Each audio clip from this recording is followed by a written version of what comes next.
Hi, Brian Swoboda from Blue Cat Productions. Welcome back to What's Hot in Tucson 2021. This is the live version. We are on day 6 today.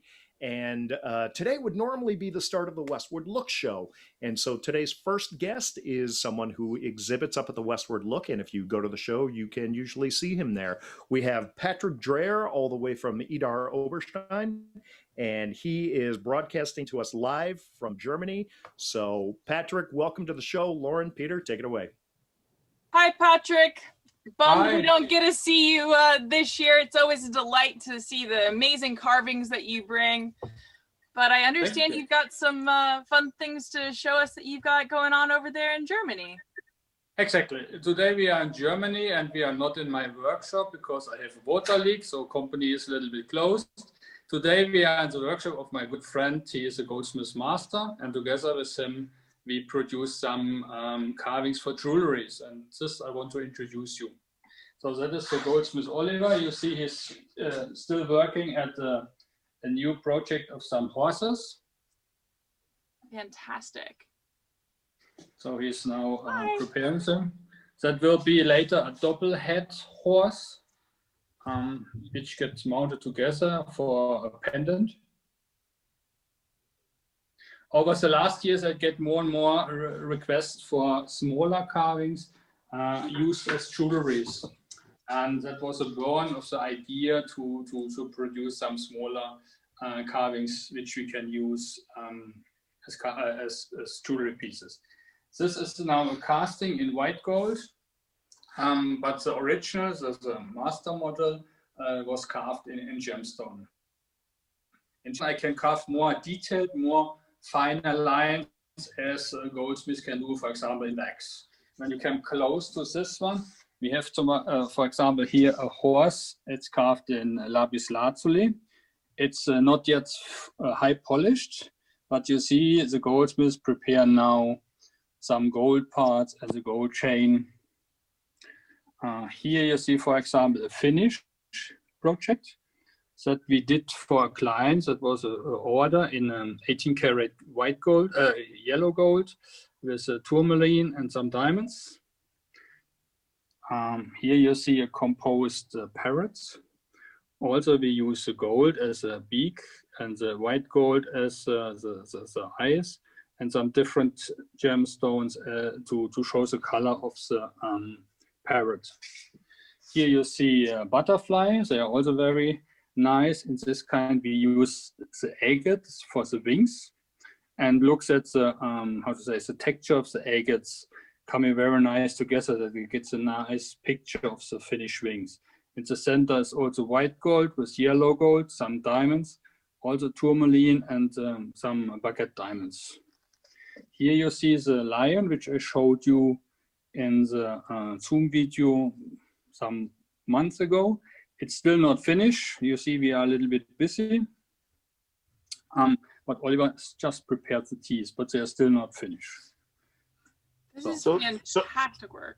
And this is actually taking you back to your family's roots, isn't it? Creating pieces that go into jewelry, but instead of having it for someone else, you're doing it yourself. Yeah, we do it ourselves. The idea, I have to say is an old idea from my grandfather, Paul Dreher. He started with this jewelry part, we called it, and my father continued a little bit. And as I told that, more and more people ask me for jewelry parts, which is also cheaper, which is wearable, especially for ladies. And that was the idea to redo the things again and start as a project. But this is just the start, so we will have later different motifs and different possibilities. And what I like is also to make like a brick project. That means that if a client comes, we can do individual design for them. So the gold part immediately Oliver do per hand everything. Nothing is machine done or casted, and I can go with the carvings of the animal as the clients want. Mm-hmm. Those are marvelous. And what truly strikes me is how detailed, and yet my guess is that you've you've got them thinned to such a point that they're both robust and yet not super heavy, correct? Correct. So, for example, when you go back to the lapis lazuli horse, you see very thin the ears, the tail, the face. But it's when it put it away, you see it's protected from behind. Wow. So, and it cannot be break. And you see it. Oops, so it's a little bit hollow inside to save the weight. And so it has the protection from the wild gold behind. And then the horse will be totally safe. For example, with the butterfly, you see it also here, protection for the wings. Those wings are marvelous. So have you been working on any sort of more of the traditional, the projects that you're more known for? Yes. I promised Brian to make a new project special for the Tucson live event. It's just started, but I have it here. I hope Brian can show the photo of a Finnish bulldog. And if you want, I can show you which I just started. So it's a bulldog. Yeah. Brian, can we see his video right now where he's showing us the bulldog? Absolutely. Sorry, Patrick. I just put up the finished piece, but here's the one he's working on. Oh, so wow. Now you see it's very rough carved, so it's very gray. But let me put in underwater, then you see better the color of the beautiful agate.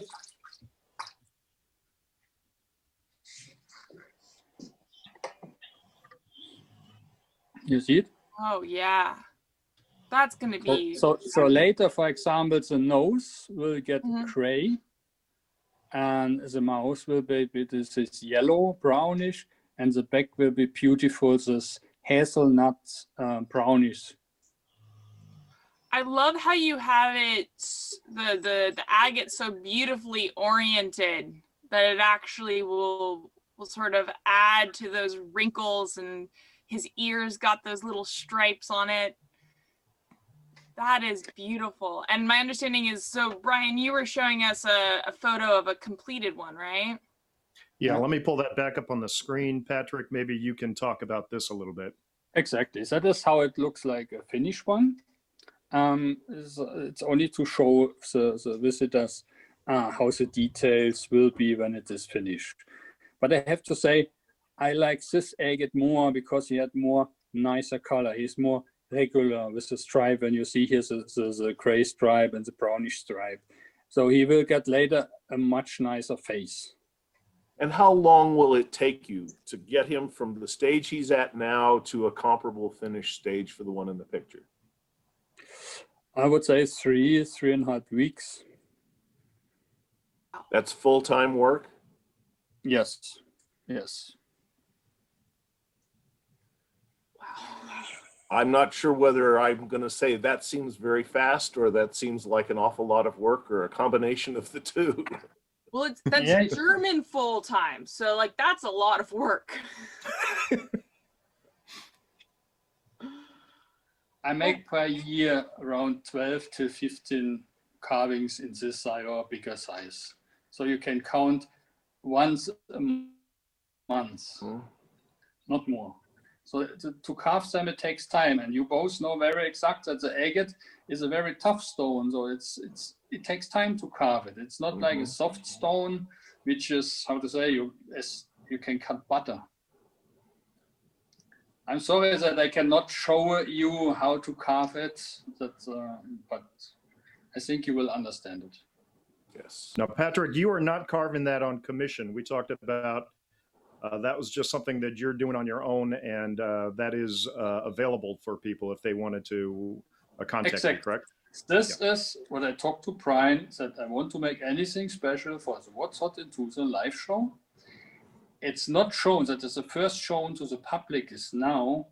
And if anybody interested in this, he can contact me over Facebook, email, WhatsApp, or contacted Brian. It is really done special for this event to show it. Most of my works are, as Brian said, waterworks, But this was the idea to also to help WhatsApp life.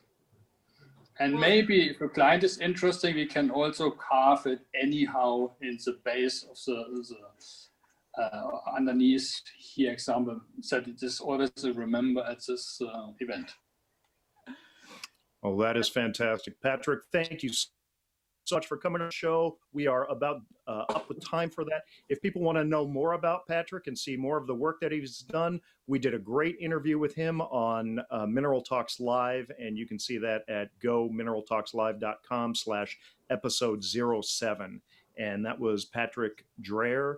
So, Patrick, great to see you. Thank you for being on the show. For all your viewers, hang out. We're going to be right back with our next guest. Dankeschön, Patrick. Auf Wiedersehen.